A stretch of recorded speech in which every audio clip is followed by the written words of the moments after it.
హైదరాబాద్ లో నిమజ్జన వ్యర్థాల తొలగింపు ప్రక్రియ వేగంగా కొనసాగుతుంది.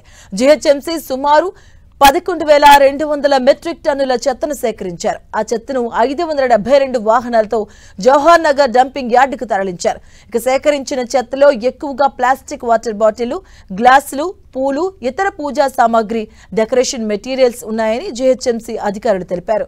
నిమజ్జనం రూట్లో చెత్తను తొలగించేందుకు 3,000 మంది శానిటేషన్ సిబ్బందితో ఇవాళ సాయంత్రం వరకు స్పెషల్ శానిటేషన్ డ్రైవ్ కొనసాగబోతుంది.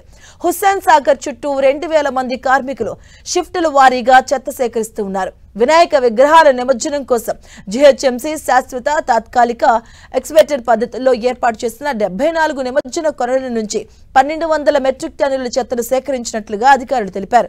గత ఏడాది 1000 మెట్రిక్ టన్నుల చెత్తను సేకరించగా ఈసారి 200 మెట్రిక్ టన్నుల మేర వ్యర్థాలు పెరిగాయి.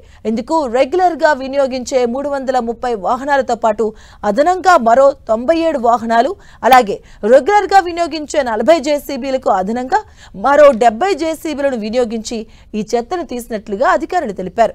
NTR Marg, upper tank bund తో పాటు మరిన్ని చెరువులు, కొలనుల్లో చెత్తను ఇంకా తొలగిస్తున్నారు.